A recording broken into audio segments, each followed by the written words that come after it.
I'm Thanassis Cambanis. You're listening to Order from Ashes, the Century Foundation's International Affairs podcast.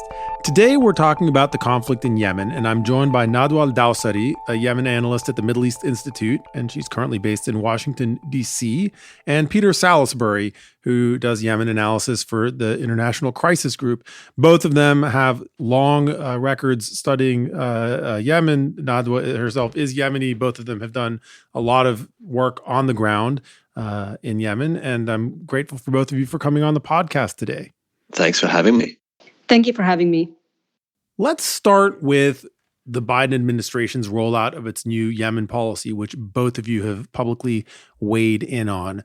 What is new in the Biden declaration that the administration will try to end the war in Yemen, and what is feasible in this new policy? And Nadwa, let's start with you. I think what Biden wants to do is kind of push for a diplomatic approach. 4 years of Trump administration, Trump gave unconditional support to the Saudi-led coalition's military intervention in Yemen. And so Biden wants to end the war. And his appointment of Leonard King and commitment to end the war through diplomatic means. I think what's new about this policy is that there is a fixation on only a diplomatic solution to the conflict in Yemen. But I don't think it's feasible given the circumstances in Yemen. And of course, a diplomatic solution is the goal, and it should be the goal. But then when you have a military situation in the ground that doesn't really support a diplomatic solution, where the Houthis have expanded militarily and they're not listening to any calls to de-escalate. They're now threatening Marib City, which is the last stronghold of the government that hosts 3 million civilians, including almost 2 million IDPs. So calling for a ceasefire and calling for a diplomatic solution when the Houthis are not listening, are not responding to these calls, and it's just not going to work. Well, I want to get you to explain a little bit to our listeners, because I think your take on this is interesting. We've witnessed a horrendous humanitarian catastrophe in Yemen over many years, avoidable aggressive war that was supported by the U.S. administration initially under Obama, and most people I follow really objected to the way the Trump administration managed the conflict, either by sort of giving the green light to the worst excesses of the Emiratis and the Saudis, or not really engaging at all. Now we have this big shift in rhetoric where, including that key phrase, ending the war in Yemen. And I was struck and thought it was interesting that your take is that this is also not promising. So even though it's a shift in the strategic goal and a shift in the rhetoric, you seemed, from what I read of your writing on this, you seemed concerned that this would potentially even exacerbate the conflict rather than help Yemenis. Why is that? Yeah, so my concern is that both Trump and Biden were more incited by DC politics rather than the situation in Yemen or what's good for Yemen. So Trump gave, and before that, Obama as well, they gave unconditional support for the Saudi-led coalition, the Saudis and the Emiratis. And everybody wants to talk about the Saudis, but nobody wants to talk about the Emiratis. Both are responsible for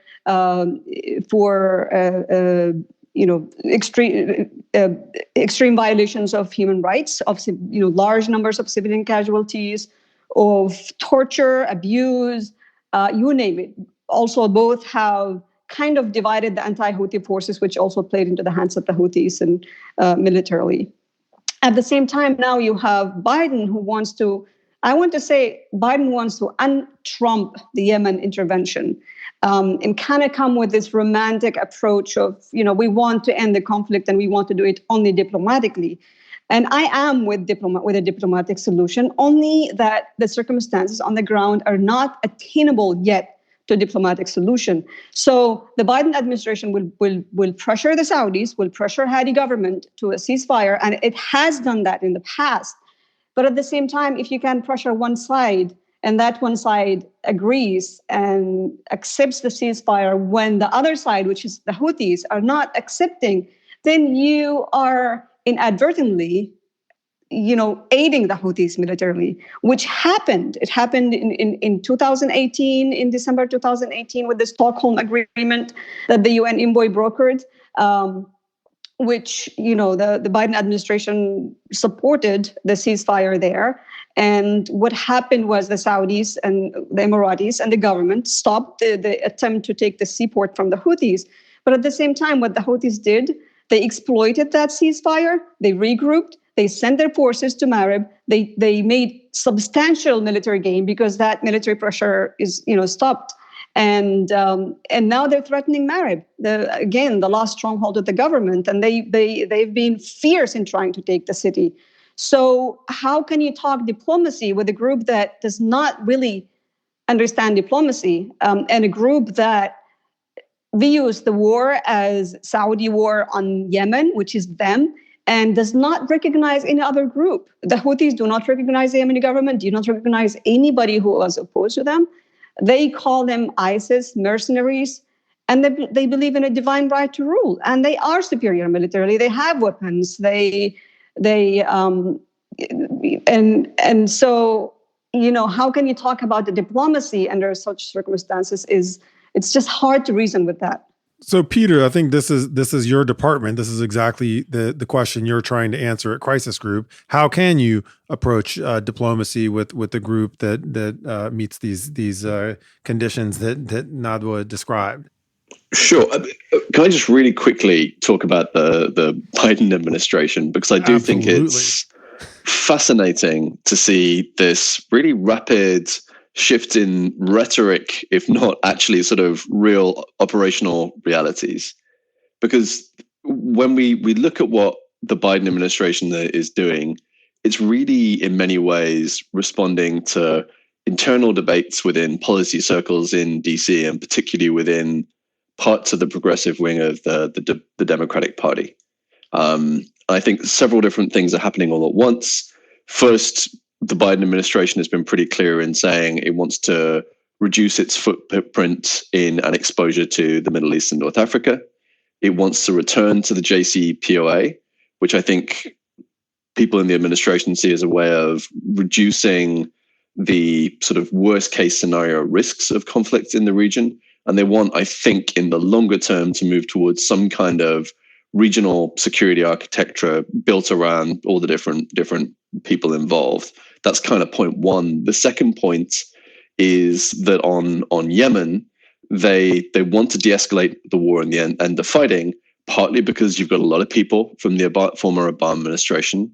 And it was on their watch that the US took this weird 1 foot in, 1 out, foot out approach to the war, where we're going to support the Saudis a bit in the conflict and in important ways and make ourselves complicit when they screw up airstrikes. But we're also going to call for a political solution to end the war. And they've kind of removed ambiguity around their stance by saying, we're just not going to be involved in the military side of things at all. And that speaks to issues within DC, which go back to 2018 after the killing of Jamal Khashoggi, where you saw this sharp turn against Saudi Arabia. That led to greater scrutiny on the US role in Yemen. And again, that's something that began under Obama, not Biden.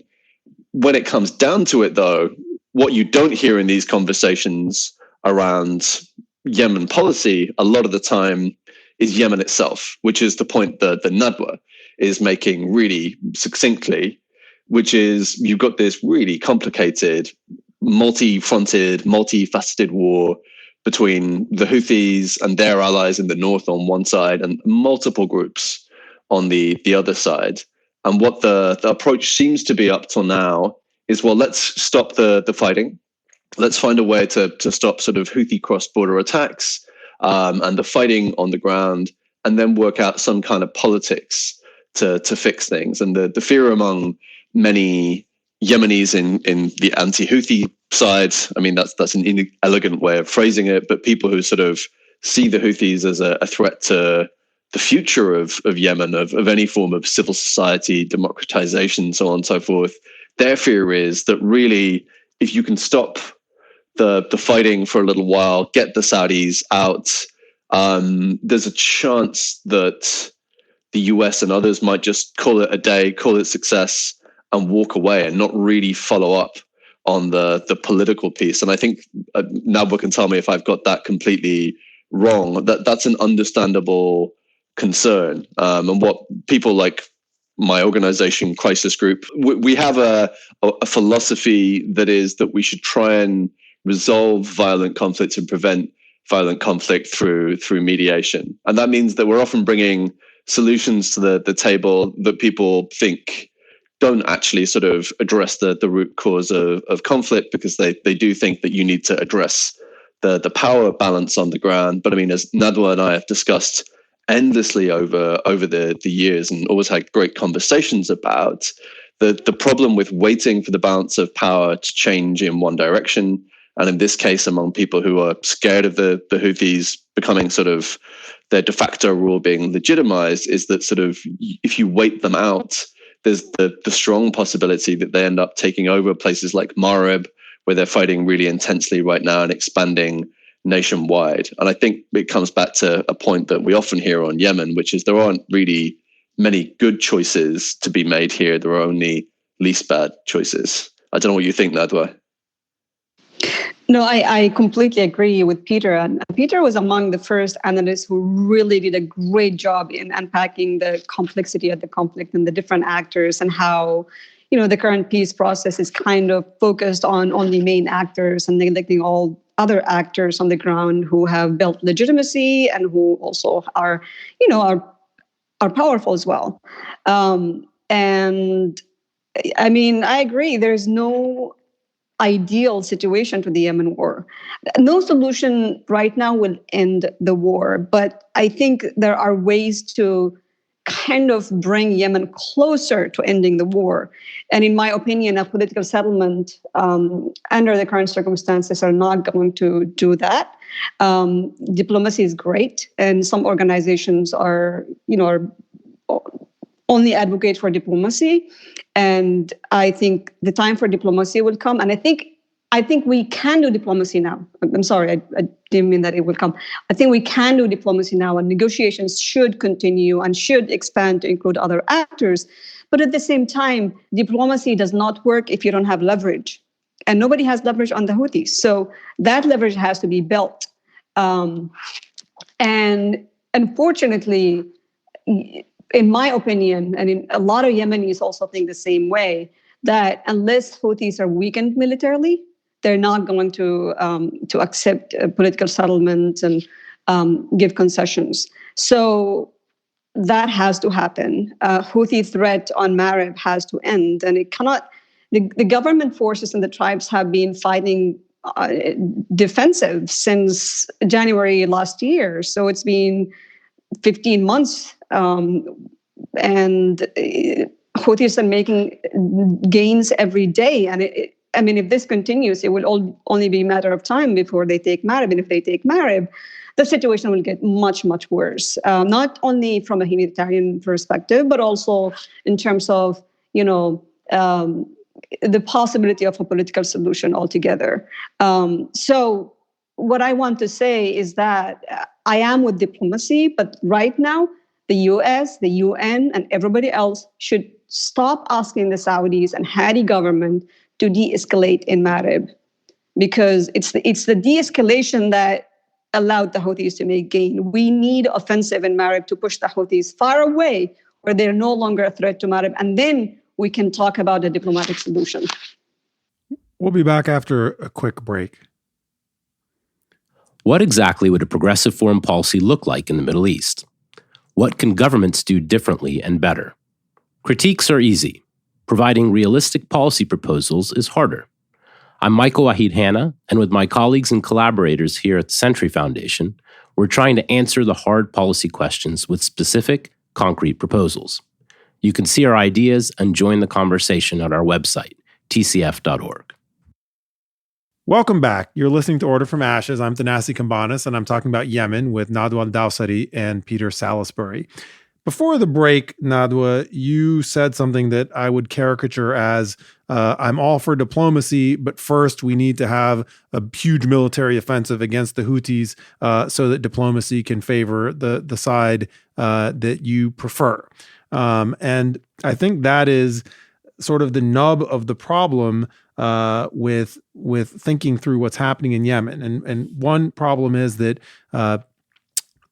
the Saudi-led side has been unable to turn any of the military equation in its favor over years and years and years of, frankly, really, criminally irresponsible war fighting with U.S. support. And on the other hand, it is terrible on a humanitarian level and a strategic level to see the Houthis on the verge of outright winning the war.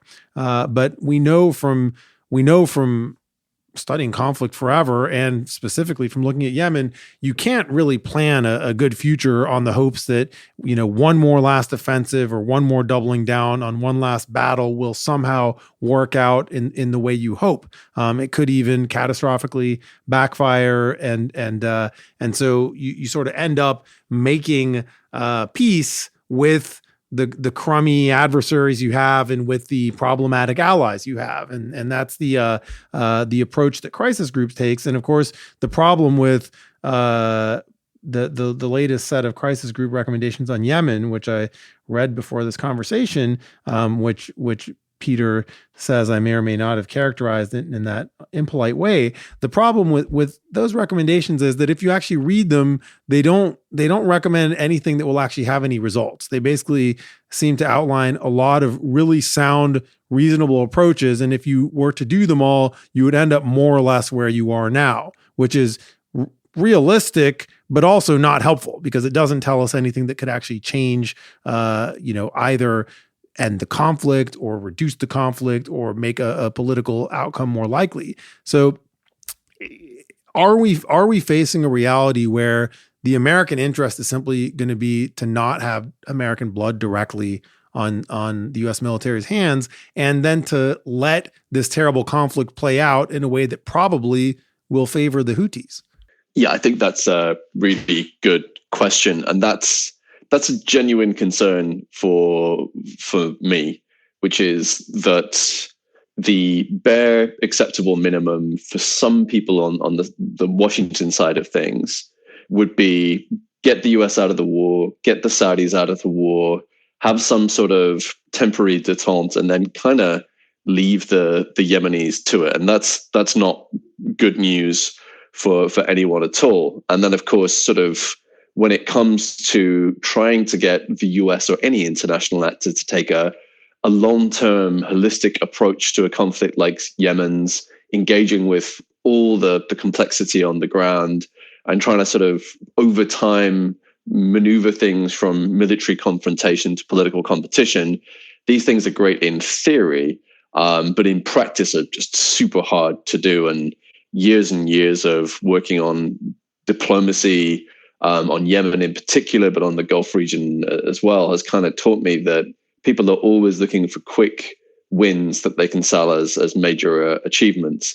With that said, and without overselling the new envoy to Yemen, the US envoy to Yemen, Tim Lenderking, he seems to be pretty clear-eyed. He was working on this file before about the challenges and the potential pitfalls of going for quick wins. So, I mean, yeah, you're right to raise the points you do, but at the same time, the underlying structural challenges of the conflict don't go away.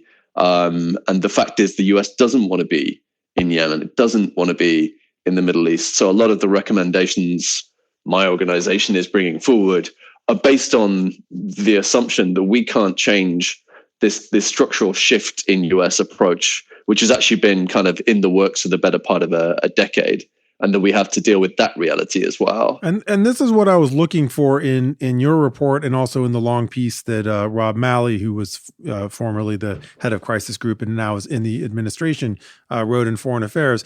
I was looking for specifics of how we actually implement this idea of shifting away from military tools to non-military tools. So the premise is that Biden wants to remain engaged in the Middle East, not with the same sort of breathlessness as we've seen for the last 20 years, and to shift U.S. engagement away from always being through military tools to non-military tools. And I support that 100%. I think that's exactly the right idea. But in practice, what does that mean? What does that mean in Yemen if we disinvest in targeting aid to the Saudis and military aid and weapon sales to the Saudis and Emiratis that are feeding into this war? What is the thing that we replace that with? What is the non-military presence, tool, leverage, spending?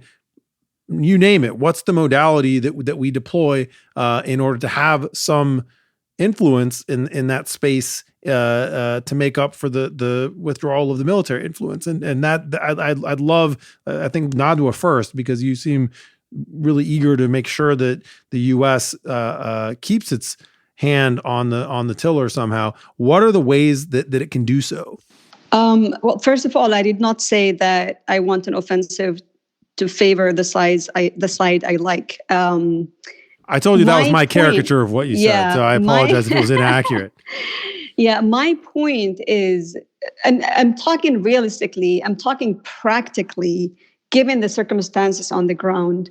I'm not talking arms sale, I'm not talking peace, I'm not talking what's ideal, because we're not under an ideal situation, and we have to think tactically before we think strategically.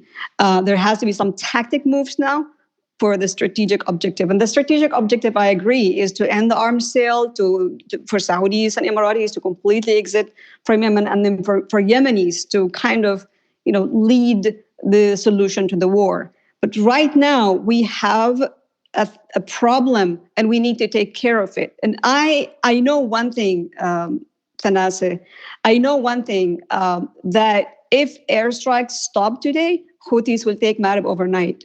And they will move to Shabwa, and they will move to Hadramaut, and then they will retake the rest of Yemen. They have superior military capabilities to any other actor in Yemen.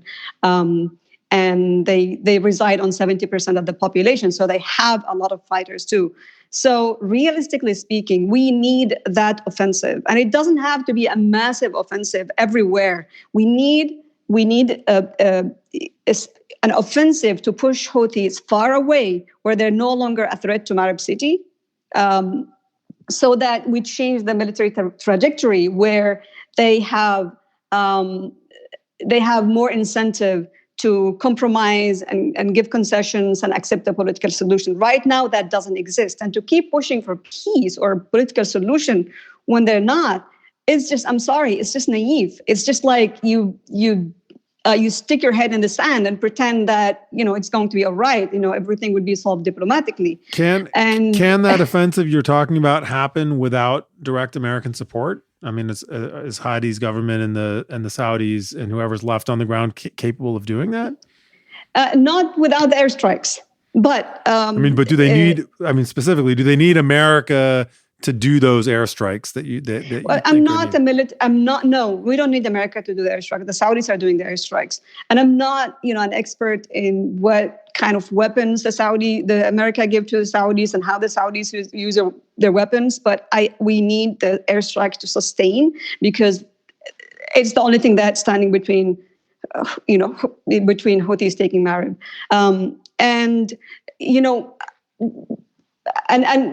You said that a military solution, it's been 6 years and the military solution is not working. But honestly, the military, the trajectory on the ground, militarily, have changed in favor of the Houthis when the U.S. and the international community and the UN started putting pressure on the Saudis and Hadi government to de-escalate, which they did. And they committed to the ceasefire. Houthis didn't. They exploited that completely, and they made massive military gain. So that has to stop. For the time being, we need to remove Houthis' threat on Marib, and then we can talk about a political solution. But right now, talking a political solution is just not realistic. So I suppose the challenge that I see is that, and I agree. I mean, Crisis Group, my organization in 2018 was a pretty loud voice advocating for international intervention to prevent a battle for Hodeidah on the Red Sea coast, which is what Nadwa is talking about. I think when she says just a couple of years ago, the military balance of power wasn't where it is today. We did that on the basis that it was going to cut off food supplies, trade flows into Hodeidah, which provide millions of people with food and would have made the hunger crisis starkly worse, would have shifted the balance of power in the direction of anti-Houthi forces, but wouldn't have definitively led to an end to the conflict in any way, shape, or form. And we're making the same arguments on Marib all over again this time. But the challenge that, as we see it, is 2018. You can go to the Emiratis who are driving that campaign. You can go to the Saudis and you can say, look, guys, I mean, this is going to be really bad for your international image. This time around, the Houthis aren't going to respond to those kind of entreaties. And we put a statement out last week. I've had some really interesting conversations with some people in the Houthi camp since then, where they're kind of saying, the humanitarian concerns you raise are not valid. So what have we got other than sort of a nationwide ceasefire, which is sort of first and foremost what everyone's saying they need? They don't want to do another limited ceasefire like they did in Hodeidah, and then without sort of giving something up to the Houthis. And this is where I really struggle, because if I thought there were alternatives to pushing for a nationwide ceasefire right now, then I probably would. And I do take into account sort of people's concerns, but at one and the same time, I'm just trying to work out how we thread that needle. And you can't, the theory at least is that you can't really do a ceasefire without having some kind of politics to hang it on. Otherwise, you're just sort of waiting for your ceasefire to fail. I don't think that we should be moving towards a quick political settlement that is kind of like, this is going to be the status quo forever, but maybe a move towards some sort of interim arrangement. I know that Nadwa probably, and I'll let her speak for herself, but think sort of that if you do that, that's maybe handing more advantage to the Houthis. But then without sort of hanging everything on that, how do we stop the battle for Hodeidah from Marib from taking place? Well, and I want to throw one more idea out before Nadwa responds. I don't mean to sound unsympathetic to Nadwa's position. I mean that my ethics and my preferences are with, I think, the kind of outcome she'd like to see in Yemen.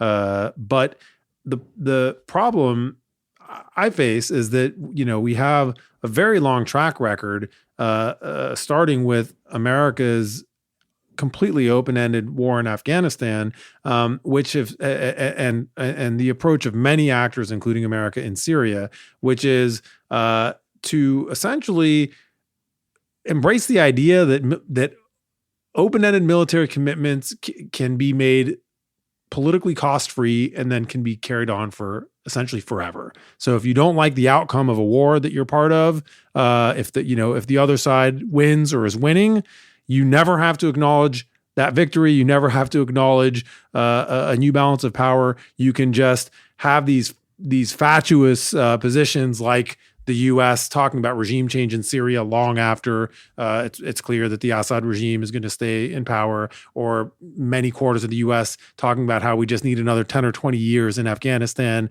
to keep the Taliban in check, and so on. So this is the intellectual framework in which we're talking about not just the war in Yemen, or the wars in Yemen generally, but specifically the U.S. role in those wars. And I want to see us stop normalizing that on the one hand. On the other hand, I don't want the price of that to be an unjust or inhumane outcome. And I think this is what's so ugly about the choice here, because, regardless of the justice of Nadwa's position, really the U.S. has to stop being involved in this war. And at that point, if the Saudis want to, make some kind of last push around Marib, that's in a sense not the U.S.'s business. And frankly, it seems it's not going to change the outcome. I mean, if the Saudi backside was going to do well in this war, it would have already happened.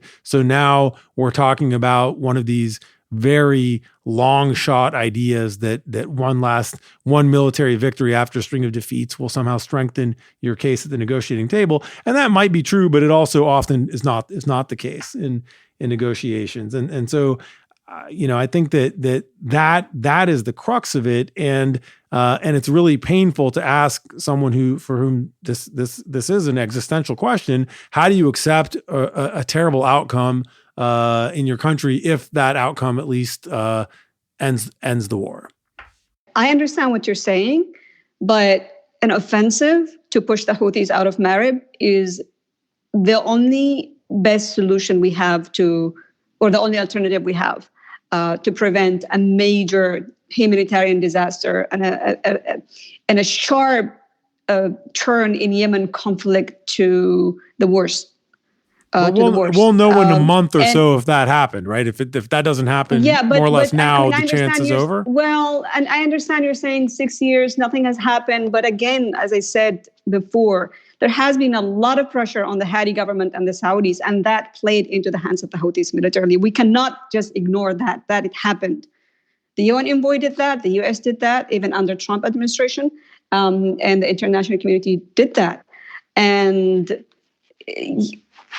we, again, this, I mean, you want America to... Well, and the Saudis started the war in the first place. So, it's not as if they were... But that's a different discussion. Why the Saudis start, how they start. If you're going to say the Saudis didn't win because they were restrained by the West, then you can't ignore that they started the war, right? I mean, you have to... No, but that's a different discussion. Why the Saudis intervened, how they mismanaged the war. They're responsible for a lot of the bad situation in Yemen. I don't disagree on that, but I'm talking about the current situation and how the Biden administration approach will just make it worse. I'm talking about right now, realistically, what's going to happen if a push for a ceasefire that only one side respects and the other does not, how that is going to play out.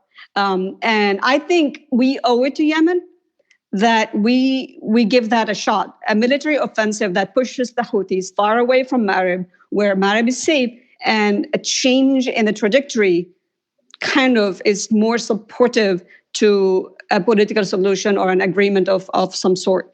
But to say, well, let's just wash our hands off of Yemen because America shouldn't be involved in any more wars and ignore how that is going to impact Yemen, I think that's, morally, I think that's problematic.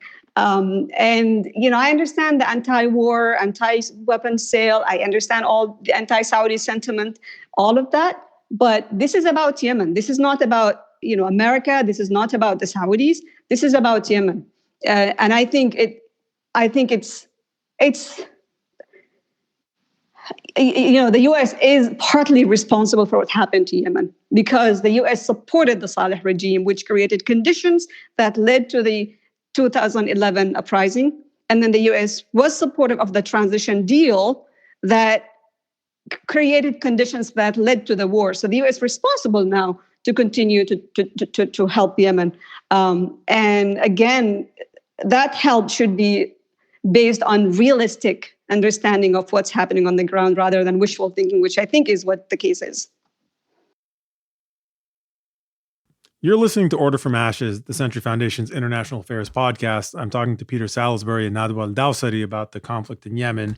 As we move to a close of this conversation, this particular conversation, I want to ask you both to talk a little bit about what is the strategic significance of a more entrenched or more powerful Houthi presence in Yemen, and how has that changed over the course of this war? And finally, what if any international leverage is there over the Houthis? Because I've heard people maintain that even the Iranians have very little influence over the Houthis, despite their important support to them. So and as you answer this, I want you to help us understand a little bit about how you think life is going to change for Yemenis in the next 5 or 10 years as a result of this conflict. Well, look, I know people tend to think about Houthis as Iran proxy, and a lot of people are hopeful that Iran can somehow convince the Houthis to de-escalate in exchange of, some concessions from the U.S. administration. Iran does not control the Houthis. It has very little influence over the Houthis. In fact, Iran has done a brilliant investment in the Houthis. They've supported them with military strategizing, military organizing, weapons, development of ballistic missiles and drones and all of that, and it's really helped the Houthis. At the same time, Iran does not control the Houthis, but both have strategic interests. Houthis are part of the axis of resistance that are linked to Iran in the region. And Houthis, if you read reports about the areas that are under control of the Houthis, they're extremely repressive. They have replicated the Iran regime security state, where extreme repression is the only answer to any even potential critiques they blow up homes, they execute people, they have thousands in their dungeons, hundreds have been tortured to death, they are extremely repressive of women, and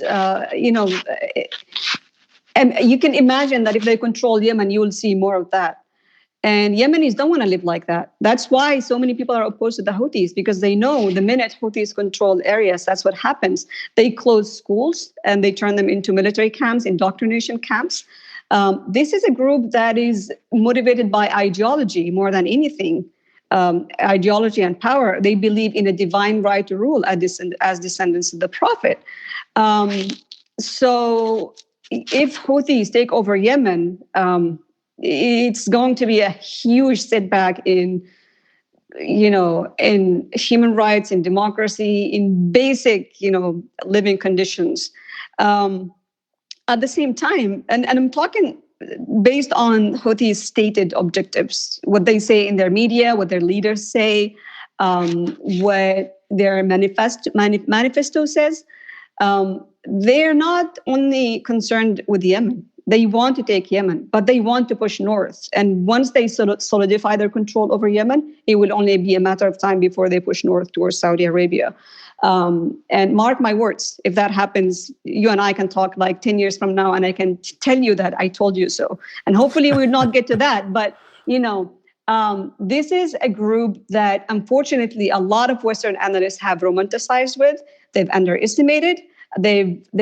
They've analyzed Houthis from pragmatic lens, and Houthis are not pragmatic. The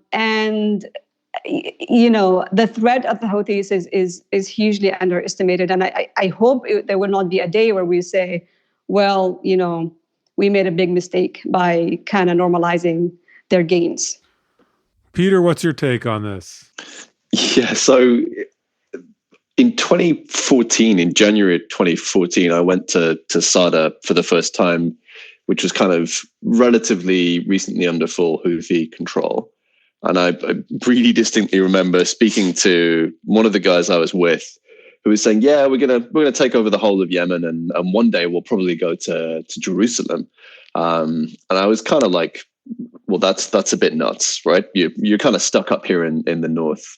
And some people who were on that trip with me have kind of reminded me that they've pursued their goals, and some of their stated aims are sort of regional, to be part of the axis of resistance and to be more effective than even Iran.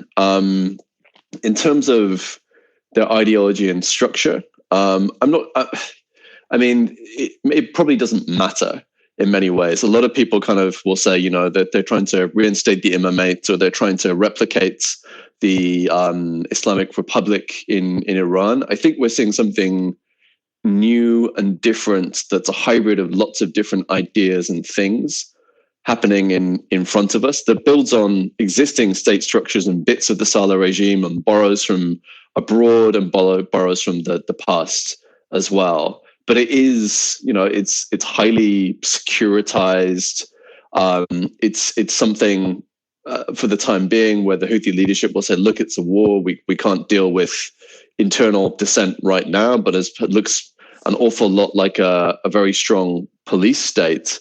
And it's, not unreasonable that the Yemenis who won't fit into that structure are really worried about their own future and their ability to return home to Sana'a. I think the theory of case that I and others have put forward in the past is that the Houthis clearly thrive in wartime, but are going to be less able to expand and persist if they're pushed into political competition.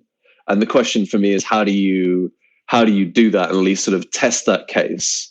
And that's kind of where I am. How do you move Yemen into a place where political competition is the main issue, and governance and the ability to provide services to people becomes the question of the day?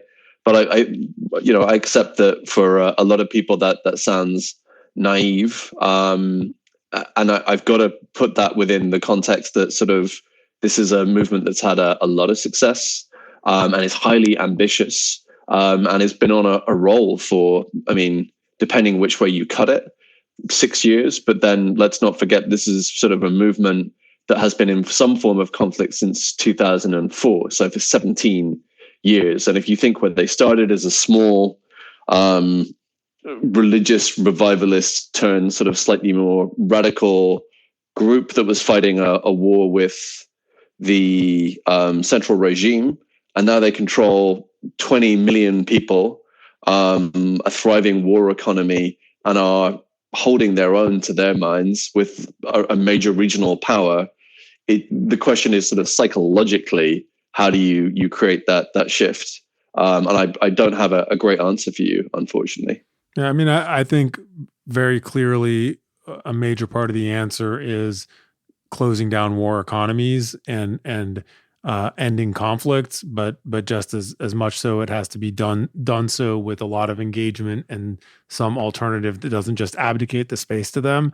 I do see a lot of continuity between the sort of failed policies vis-a-vis the Hashid in Iraq, or Hezbollah in Lebanon, or Assad in Syria.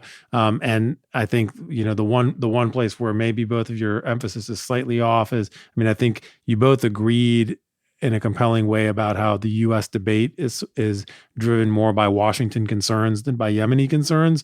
And the flip side of that, which I think you probably both agree of, but didn't say this way, is that because very few people here actually care how this turns out for Yemenis, they're willing to embrace policies that might be terrible for the people who live in Yemen, if those policies happen to fit in with the advocates' particular view on, say, rolling back the axis of resistance in the region. And that's an equation I'd love to see changed. I find it very frustrating that the two poles seem to be either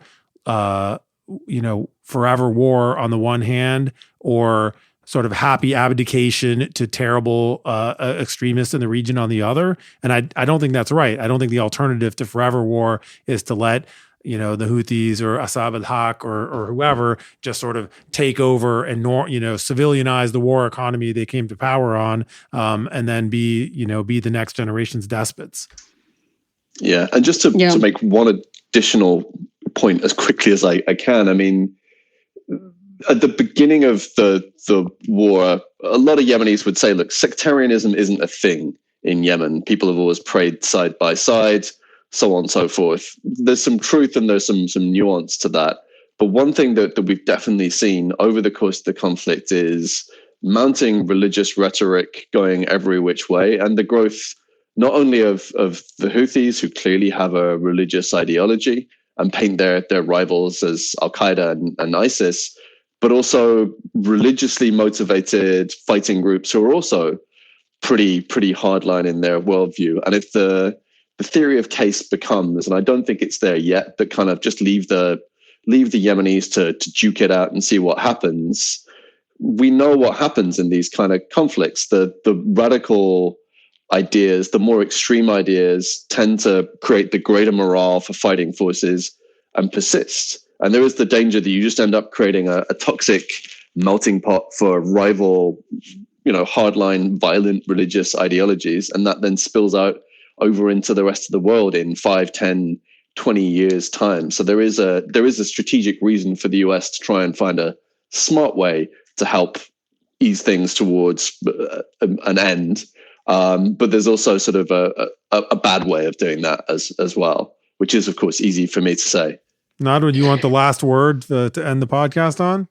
I just want to say that I completely agree with Peter. I couldn't put it more clearly myself. So yes, there is a stake, and it's in America's interest to address the Yemen conflict twice. And to kind of my advice is to sit back and avoid any quick fixes and be realistic. Thank you. Thank you both. We've been talking to Nadwa al-Dawsari, a Yemen analyst at the Middle East Institute in Washington, D.C., and Peter Salisbury, who is a Yemen analyst at the International Crisis Group in New York. Nadwa, Peter, thank you both for joining us today. Thanks for having us. Thank you.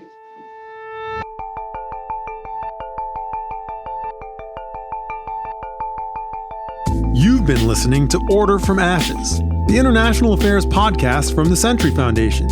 If you've enjoyed what you heard, please rate us and leave a review wherever you get your podcasts. It'll make it easier for other listeners to find us and help us to keep producing these conversations. Thanks for listening. Till next time.